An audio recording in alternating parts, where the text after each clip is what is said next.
meeting to order. We will begin with item 2, district priorities. Good afternoon, and you do each have a microphone. It will pick you up where it's at, so you do not need to pass them, so it should be able to pick up your voice where you're at this afternoon here. This afternoon's board work session, we have, and it will go through to update you on program changes that we have throughout the district to make sure that you are aware of some of those, and Dr. Boyson will lead us through that process. And really the program changes are to make sure that we're taking care of each one of the buildings and the resources that we have at those buildings while accommodating the needs of our students and families, obviously. And so she will go through that process of what we're looking at so that you do know and have that updated information. That's truly an informational session. The second part of 3 things that we'll be going through today is some suggested or recommended boundary changes that will come to you. And part of that we will go through and look at, and Mr. Morrison will take us through that process. And that truly is going to be looking at some of the areas where there's been just some very significant and rapid growth. The number of permits was at a record high this last year through the city of Sioux Falls, especially as they go through and look at that multifamily housing, apartment complexes, things of that nature, and that does impact some of our districts significantly. And so we will go through and bring forward to you a recommendation that way for you to consider and have conversation on. And then the third will be just looking at some future plans. As we know, we have an elementary coming online in a couple years and some other programs will need some accommodations and possible changes in boundaries and how we accommodate those programs. But just looking out into some of the future years to give you a heads up, and then when we'll have forward to you a plan or proposal of how those next steps will take place as well.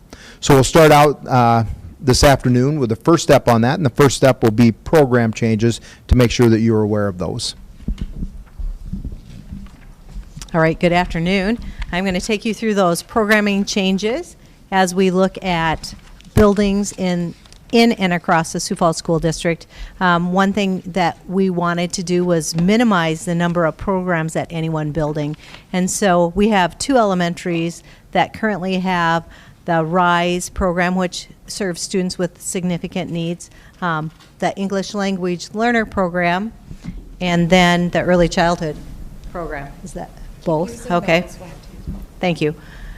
So we're going to look at those programs, and we have worked with the administrator for the Early Childhood program, Elizabeth Jenhengary, and her team to look at the early childhood programs at SBA, or at Terry Redlin, and at SBA, and how can we accommodate that move. So the 2 early childhood classrooms at SBA will move to Lowell for next year, and those programs were there a couple years ago. Got moved to Susan B. Anthony, and then now they're going to go back to Lowell, and again, she's communicated that with those staff.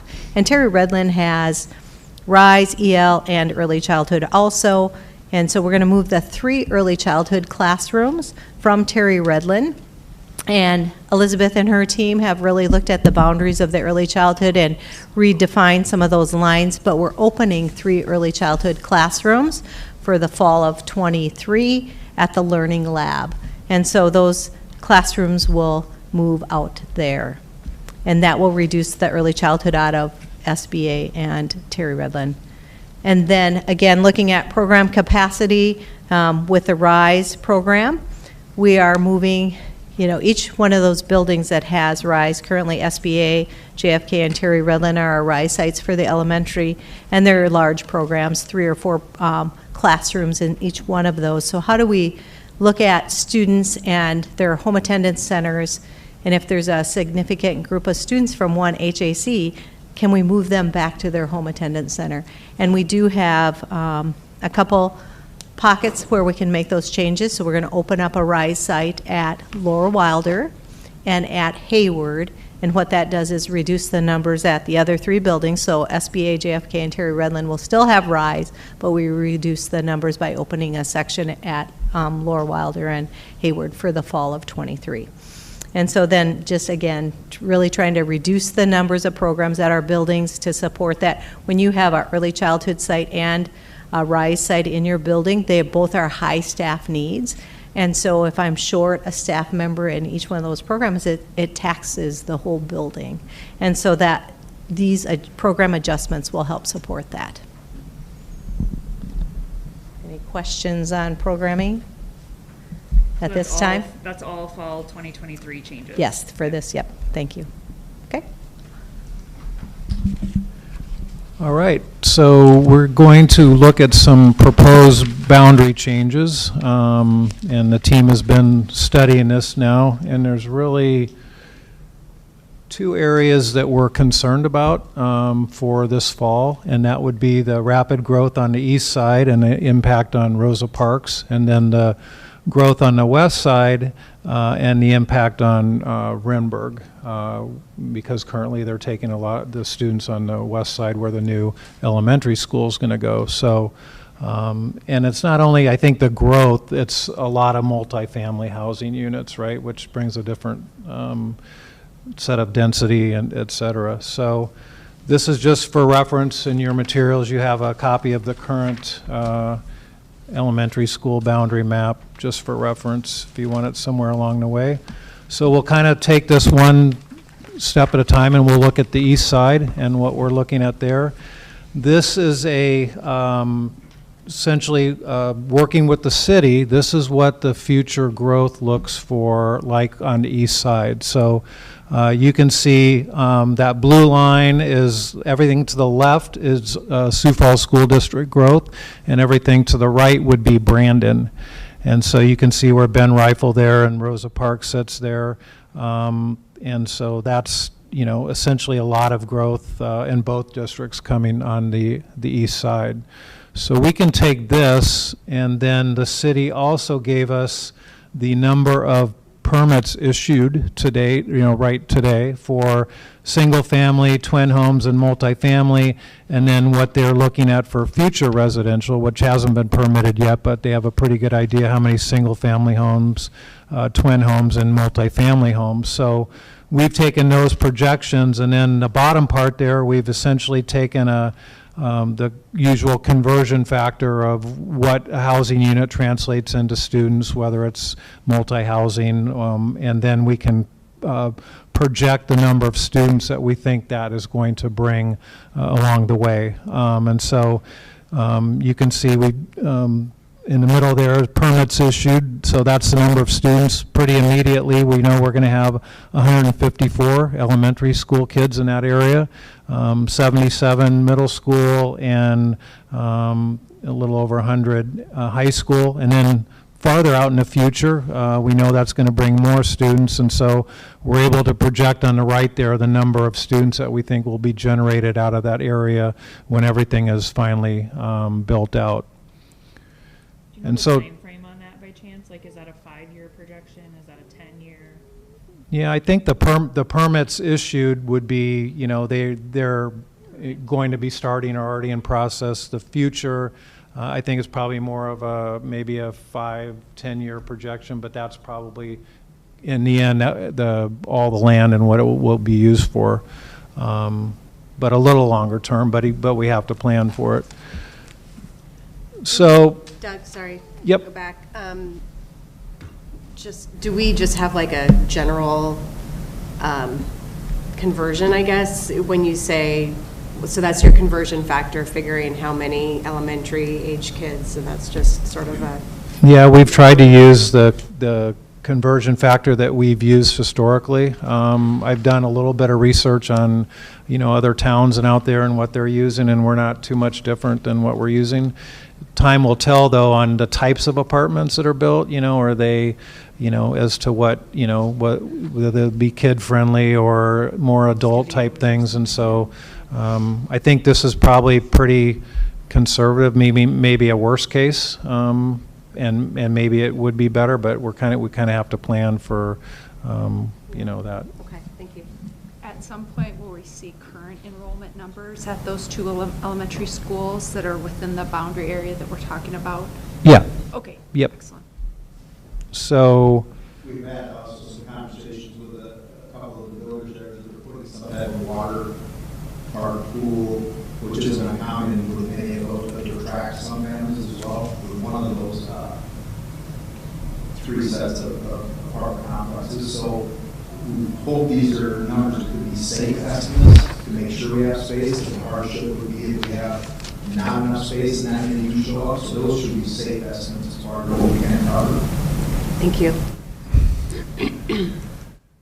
So these are the recommended east side changes that we're making, and this is in words. We'll see a map which will make it a little more clear, but we're looking at anything east of Highway 11 and south of 33rd would go from Rosa Parks to Harvey Dunn.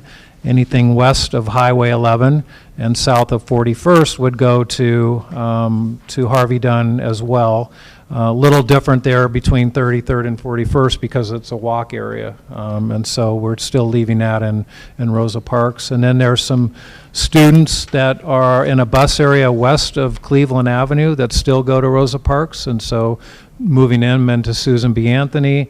And then there's a northern square that kind of sits at the top of Rosa Parks that we're proposing to move to Annie Sullivan. And we looked at that area back when we did, boundaries for the middle school and high school, but at the time it wasn't crucial to move it, so we kind of waited.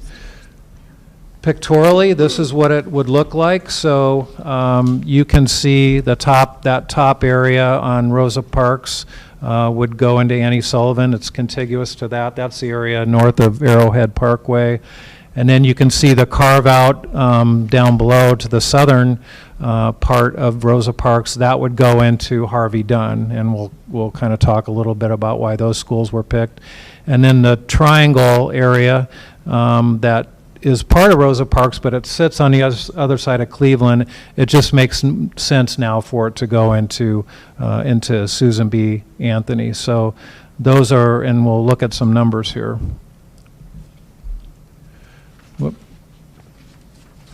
So when we looked at the school capacities for all the contiguous schools, and we noticed obviously Rosa Parks is already over capacity. Annie Sullivan has a little bit of room. Cleveland has room. Harvey Dunn has room. Susan B. Anthony currently doesn't have room, but we're moving a RISE room, 2 early childhood rooms, and 2 junior kindergarten rooms. So that will free up space, so they'll be able to take additional room. And of course, John Harris is full, so that wasn't an option for us. And then on the right side, you can see. So negative means overcapacity. This is seats available, basically. Okay, I just wanted to read it correctly. Yeah. So. And then on the right side, you can see the number of students that would be impacted today, right, that are in those areas. So we're figuring about 43 of the students would be moved to Harvey Dunn.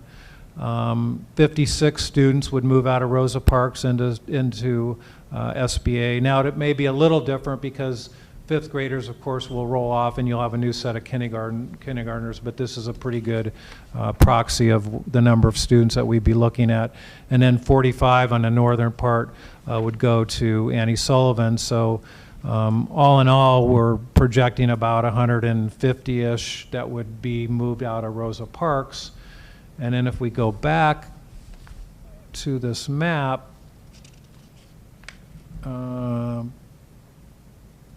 so the growth on the, so if you think about Veterans Parkway, the top blue line, it comes right down through there. So the growth to the east of that would now all go to Harvey Dunn. And then the growth on, that sits up by Rosa Park, that's west of Highway 11 would go to Rosa Parks and fill in for what we're taking out of there. So we feel pretty good about Harvey Dunn being able to absorb even more future growth because they've got a lot of early childhood there and then the community centers that we're taking on. So it makes sense from that perspective. And then very small impact to the middle school and high school. On the middle school impact, that northern part that would go into Annie Sullivan, their path would now be Whittier instead of Ben Rifle Middle School. And then the triangle that sits on the west side of Cleveland would then go to SBA, to Patrick Henry, to Lincoln. And then on high school, it's a very small impact. It's just the triangle that would go to Lincoln. So very small impacts on the middle school and high school. So that,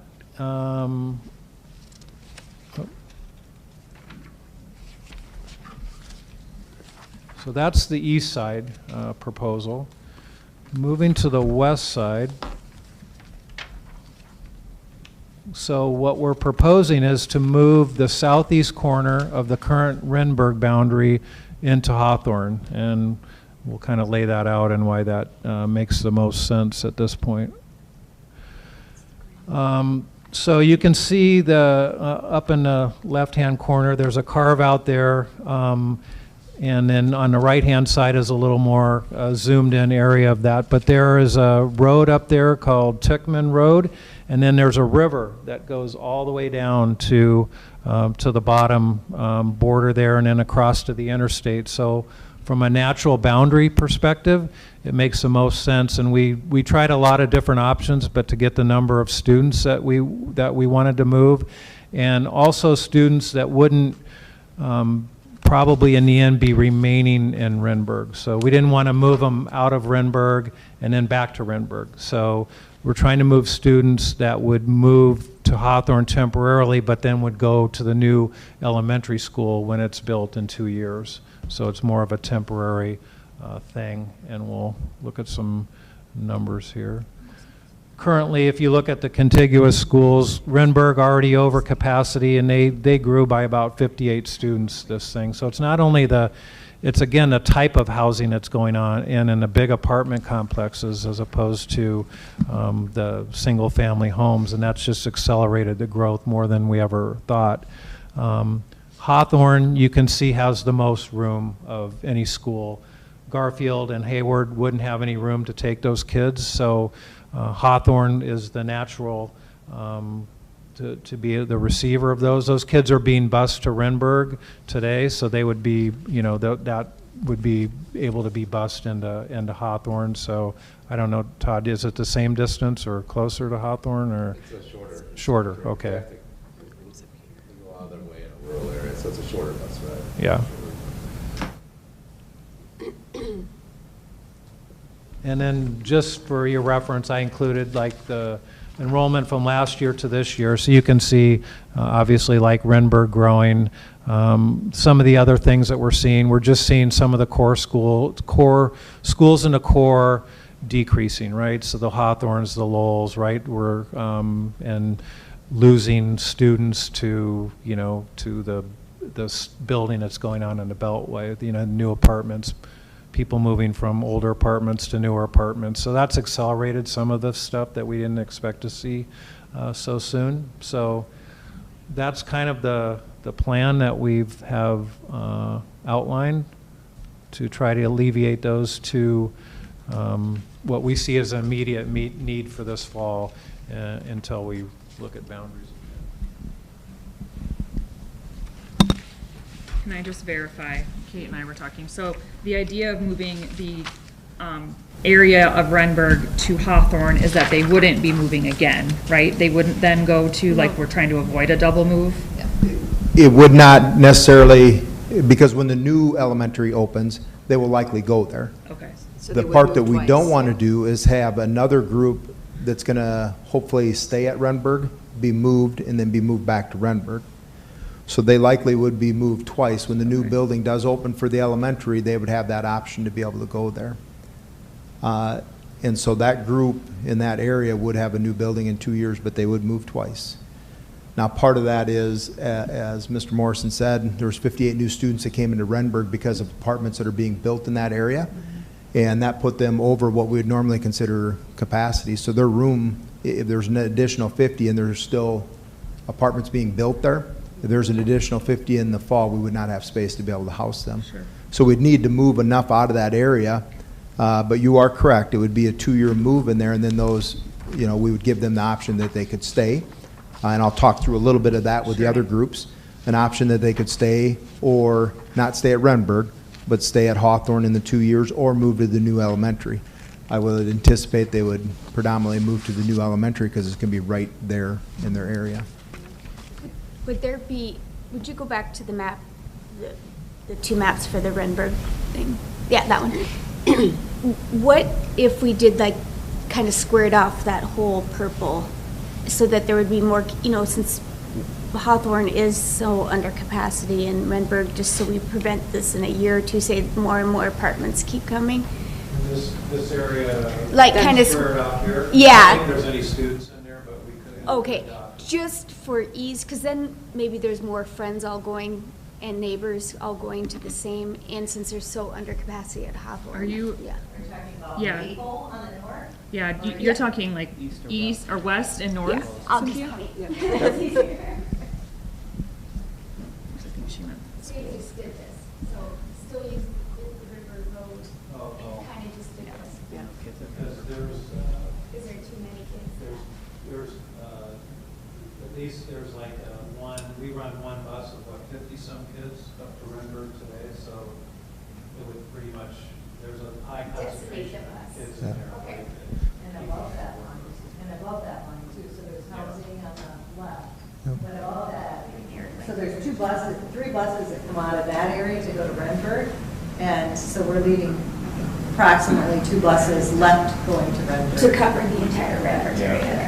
And with those 2 buses, there just would not be very many students on them, because you get into that northern area, there's only a handful of students in that whole area. Spread out, The yeah. vast majority of the students are coming from down there, and that's why we didn't want to deplete them entirely. We took that whole area. And there's a couple areas that we took, it makes sense if they would stay in Renberg, especially right above, that little square that's right above. That could stay right in the Renberg, this area right here. Oh, yeah. That's the part that would be about 55 students in one bus that go directly up to Renberg, and they would likely stay in that area if we're going to keep that as a sustainable school with approximately, 200 students, give or take. Yeah, it says 216 on here. Yeah, and that's what they're at now, and that's figured to be about 20 over, because we used a room that's not traditionally a classroom and being utilized, so it's about 20 students over what we would normally consider that to be closed for open enrollment purposes. And so if we took that whole area to deplete them down to probably, we'd have to check the numbers, we had that at one time. And so we still did anticipate keeping ones that would probably still stay going to Renberg in that area. Obviously, the ones to the west of that box will likely go to the new elementary once that opens as well, and the group that's moving. No matter how you took that area, they're probably going to have to move twice. Because either they're going to move to Hawthorne and then in 2 years move back to Renberg, or they're going to move to Hawthorne and then in 2 years have the option to go to the new elementary. There's not much of a way to cut that up that they wouldn't move twice in that, or have the option to move twice. Can we talk through that then? I know that you were going to touch on that next, right? Yeah, and I'll talk through some options they have. It is going to be a little bit more limited with Renberg because we just don't have space for leeway. Right. But let's talk through a little bit on that in the next part. Jamie, I have a quick Yes. question, because this is a little broader Yep. question. I'm just curious, what was the driving force in moving a school to the west side as opposed to the recommendation that came out of the task force for the elementary school to be on the east side based upon the numbers at that time from Mike Cooper? Yep. There we looked at the short-term growth, the 5 to 10-year growth for the city, those projections, and looking at the numbers of the schools at that point made it clear that the need was on the east side, specifically the southeast side, as opposed to the northwest. The bond didn't The say that. longer numbers, growth looked to be on the northwest side. So Yeah. I'm just wondering what some of those. I can answer that to a driving point, and forces others were. may even answer further.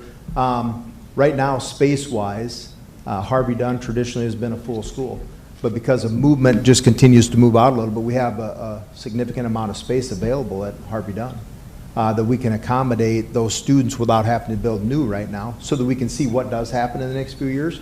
It may be that we do have to build something eventually, but we'd like to look at those numbers first. Same way we have another school, Cleveland, that has significant space available now because people have moved in some of those apartments. So there's 2 schools there. John Harris does not, but those other 2 definitely have space to accommodate about 10 classrooms worth of space right now. Rosa Parks will begin to fill in, but it gives us a little bit more time to be able to see. Now, on the other side, you have multiple schools, the Pettigrews, the JFKs, Discovery, Hayward. that you don't have any open rooms to take to. We'd have to go all the way over to Hawthorne to be able to do that. And as it continues to expand, really you'd have to go back to the center, Hawthorne, to find rooms, which is quite a distance as you start to move out there, comparative to the Harvey Dunn or the Cleveland on the east side. So in the short term, maybe we have to at some point in time, maybe. Right now, we can accommodate it by using the space that we do have available in very good schools, but to be able to make that more used there compared to the west side, where anything in that immediate area is going to have some relief, because you know there's some room to accommodate right now for some of those elementaries, but it isn't going to be very long before we need those. You know, the one new elementary for sure, and then the second one possibly even into the near future, especially as there's the growth in that area that we receive from Lennox and some of the other space there, if that helps. And I believe in the bond, it did say northwest quadrant for the high school, southeast for the middle school, and it was left open in the actual bond for the elementary based upon, since we knew it was going to be a few years on that. We were looking at growth back then, but now things obviously have changed, so that left us some flexibility. And it's helped us immensely to be able to see how these permits are coming in, because even in a meeting yesterday with some individuals from the city, the number of permits for the single-family housing is going down, which Sioux Falls has been traditionally, you know, that single-family housing. And they said the number of permits for the apartment complexes, the multi, continues to grow. That the people that are investing the money see that as a place to be able to put that into, and they're being filled very quickly. And so you look on that east side, there's 6 brand new apartment buildings going up that are supposed to open sometime. It keeps getting moved back a little, but sometime within this next 6 months or so, they'll open up. Well, we need to prepare for that side, but we do have the space by moving over that we can keep it fairly comfortable. I was Good going one, to add, I mean, glad we're using those Yes. updated numbers. That answers it, Yep. thanks. yeah, I mean, you go up to CTE and Jefferson and you see huge apartment complexes almost being completed. Yeah. So, I mean, we have to, Yeah. And so I'll talk accommodate. through a little bit, and then I'm sure you will have more questions on there. The first part of this information process, we have obviously the board work session today going through that information. We have also talked with the elementary schools that could be impacted. We want to make sure that their staff knew they're having those conversations with them today, and we've talked to those principals and they're having those conversations. But we also want to make sure, obviously, our families know. We have a letter that is prepared to go to those families of any of those areas that would be impacted.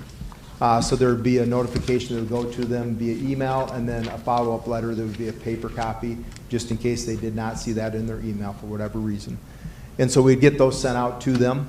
The next step in there is we will set up so they can converse with us via Let's Talk. Sometimes that's easier for some individuals, but we also want to make sure that we have input sessions or listening sessions that we can go through this information, explain the why, and then explain the process that we have to be able to accommodate that.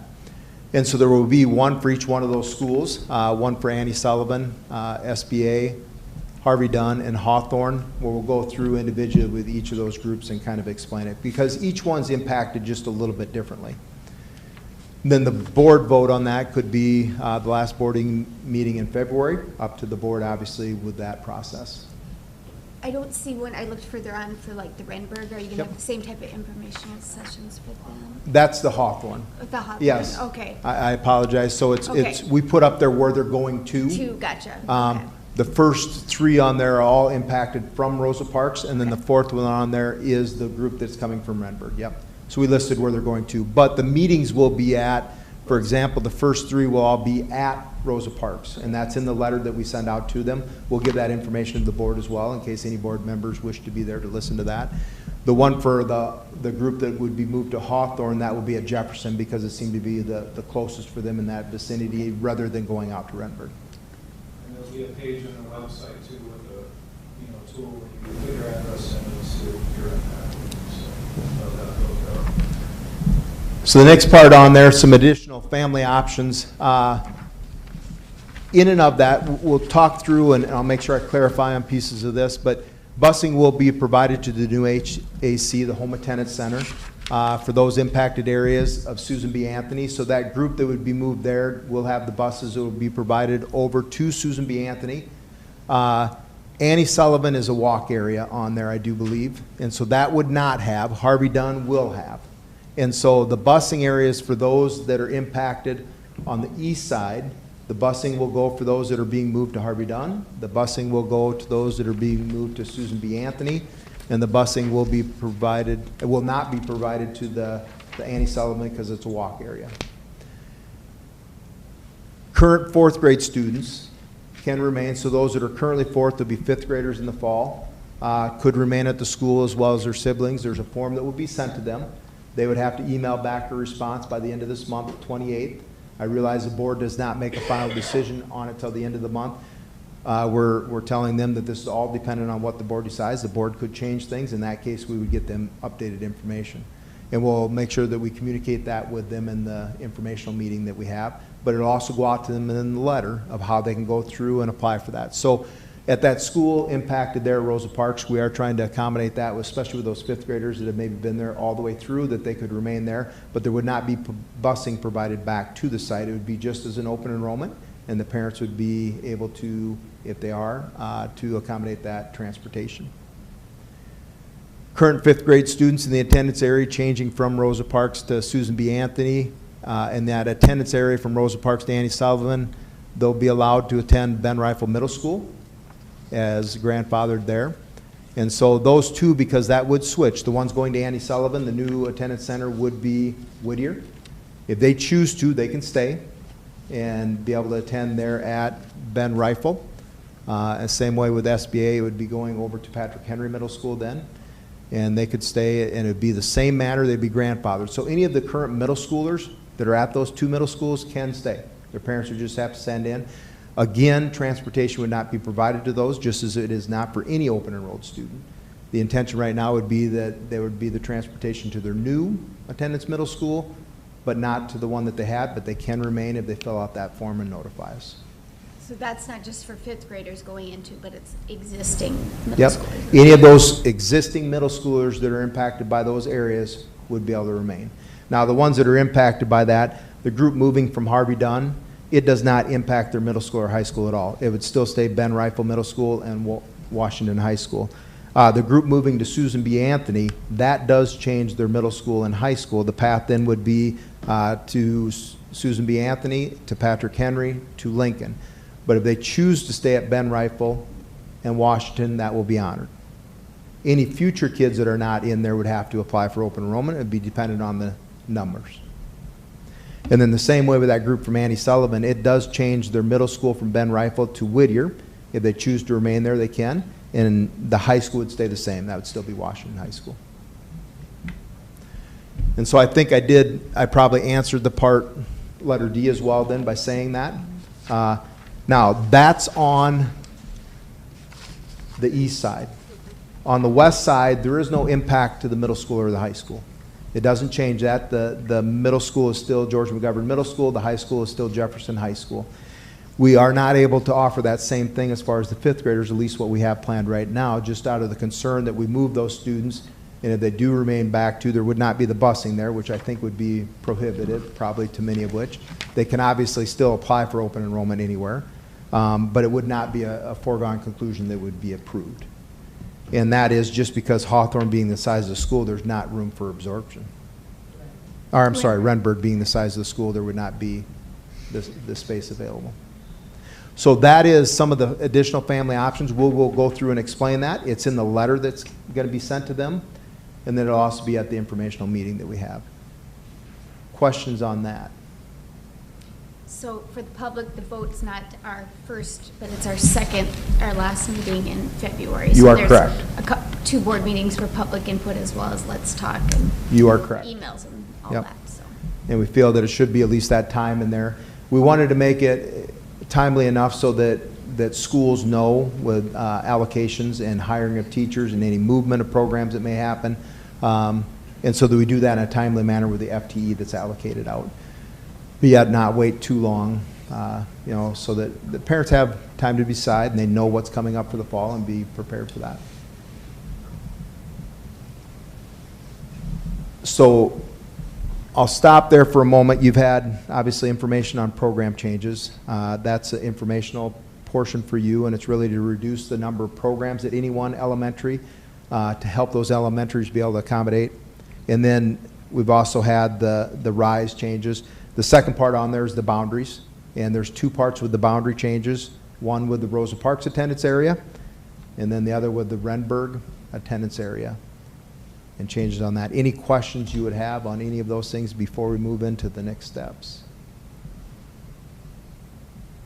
Okay, just looking ahead, to give the board just a little bit of a look into the future there. We're looking more at the 25-26 school year for some of these changes, but just to give you some of the guidance here beforehand. Ben Rifle Middle School. Ben Rifle will probably be impacted in some of that same manner. They do have a little more space available to be able to absorb that. It's built in a similar manner as actually probably a little more space, I do believe, than the Memorial. Is that correct, Jeff? About the same as Memorial or George McGovern. So we don't have to do that as soon, but we'll continue to look at those numbers to make sure that we can accommodate that. Part of the change does impact them a little because part of that will move anyway to Whittier, which relieves a little bit, and part of that does move, as we talked about, to the Patrick Henry. And so that'll help them a little bit over time. But we are looking at that to have a plan or a timeline established by this coming fall that the board can see, and it kind of lays out a little bit of the work to be able to go through and plan ahead for Ben Rifle. Also, we have some conversations that will be upcoming with Spanish immersion program, and especially as that large number with the two-way immersion and our Spanish immersion hits into the middle schools. And so we are going to need to lay out a plan as to what that would look like and some options that the board would have to be able to accommodate the growth there, because currently to have that at one location would be difficult. And so really to talk through that and lay out some of the timeline there for decision process in the fall as well of 2023. So this coming fall. It does not mean it'll be decided then. It means that the plan will be laid out then as far as the timeline to be able to make those decisions. And then the same way, we do have the new elementary that'll be opening in the for the 25-26 school year, and we'll have to go through that same process again of laying out what would those boundaries look like and the timeline and the process for that to be able to allow for public input. And then if there is anything else that may be impacted as we see the growth around and any new lands that we may have or new apartments or places that go up that way, to be able to accommodate some of that growth. We'd try to look at that by the fall of 2023 as well to lay that out for the board. So that's just looking ahead at some of the potential boundary changes and a timeline that we'd expect to be able to get that information to the board. Questions on that? It's because the current two-way, are they third graders? Third graders, I'm Yeah. sorry. Yeah. So next 2025, they enter middle school. So by next spring, Correct. yeah, Correct. we need to know. That they'll have 1 year in advance of knowing. Yeah. Right. Couple of questions. For schools on the east side, I guess west side too, but do we have any opportunities? I know Rosa Parks, when my kids were there, they built on additional classrooms, and I think that was it, right? There's not additional land or additional opportunity to build on to Rosa Parks if classrooms were needed. Is that a fair statement? You could probably get a few classrooms on. Okay. Okay. And then what about, I know we added a bunch onto Harvey Dunn in the last few years, and those were really mostly like early childhood, I think, rooms. But is there an opportunity, I'm just thinking east side, like instead of brand new construction of a whole new building, like what is our opportunities if we needed 4 classrooms at one location or whatever it might be? Harvey Dunn would be able to do that. Okay. And then what about Cleveland? I know we've done a bunch of changes. And Cleveland starts to get more profit. Okay. We put that addition on, we gave a few extra classrooms this last year. Kind of landlocked. Yeah. We really start stretching that site. Okay. Like, the And other two, Annie Sullivan at all? that's probably to his back. Okay. I'm just thinking like the ones that are kind of closest to the edge where things might be growing, how, is there an opportunity? And then what about the west side? You know, we've got Discovery, which I know it's already bigger than Should be. Sun. Yeah. So I don't know that we'd go there, but what about Pettigrew? Pettigrew is Quite large as well. It's all like right. it's over 800 Okay. students. JFK. It's JFK. pretty locked. JFK, we have plenty of. You could add if needed. And then Hayward. That's kind of a, Hayward is probably pretty tight. Yeah. Once they develop that park, but I'm guessing if we needed to do. push something, came to shove, you work could, with the park Okay, and develop how we do. okay.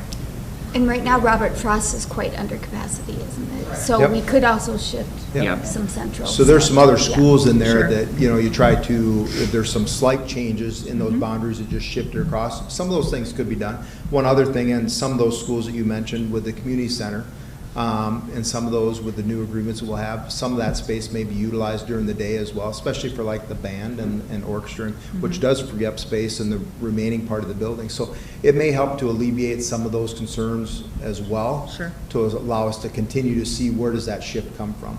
And I think, you know, part of this, people will go through and look at it and say, wow, that's a lot of new students. Well, it's not all new students, it's movement of students.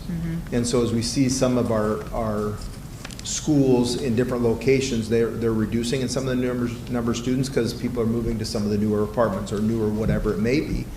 And so we really need to just accommodate, maybe just change some of those boundaries to be able to pull that back in again.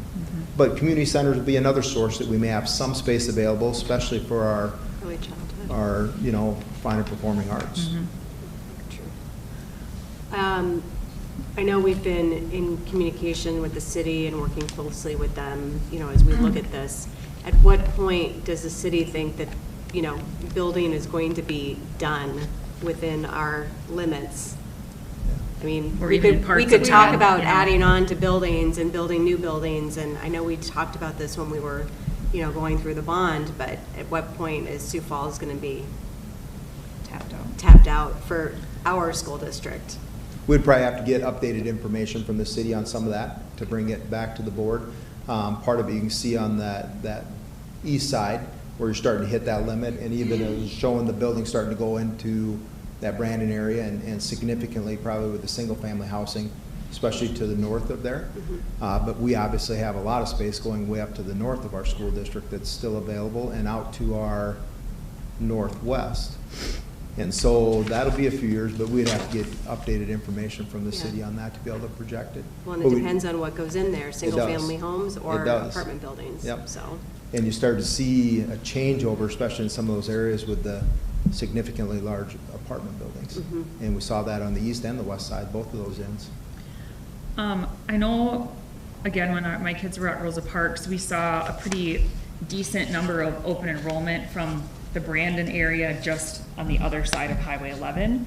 Have we, and maybe you don't know off the top of your head, but have we continued to see that, even though, I'm thinking maybe not, because now they have Fred Assam and now they have Spartan, or like there's other elementaries that are closer, but I think in the past, Brandon families maybe were like, I don't want to bus my kids all the way into Brandon when I can look out my window and see a school.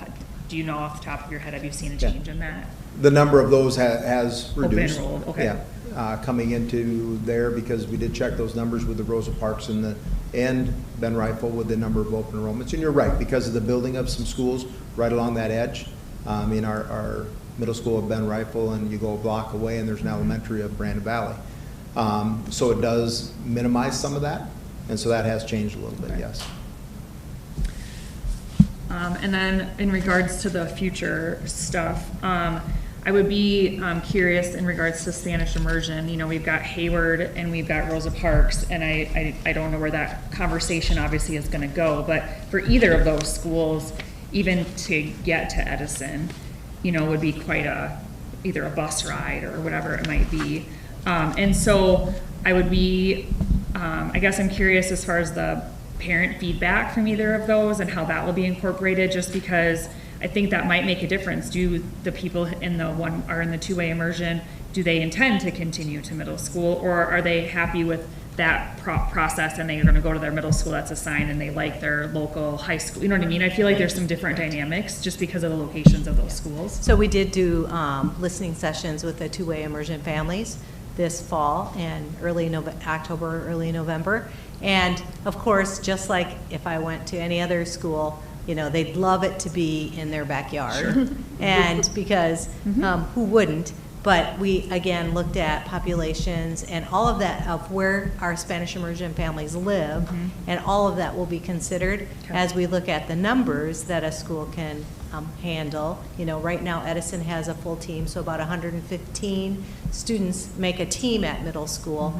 And so we know we can't funnel all of our Spanish immersion, our students in the Spanish immersion program into one, because that would just override one middle school.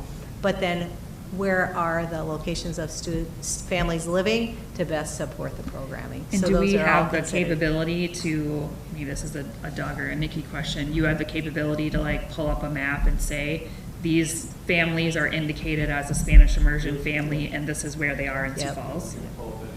Okay, Reverseburger, Brandon. It's a Yeah. it's a great visual. okay. No, We'll I share- would. We'll share at some point. We used to track that ourselves.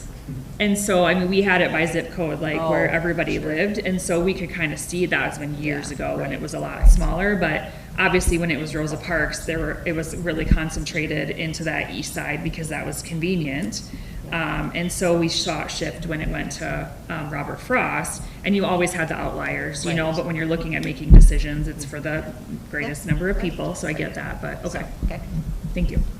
You'll definitely see some of those things when we start to roll out some of that timeline, so you can see it. And it's a dot on a map that shows everyone, so. Cool, thank you.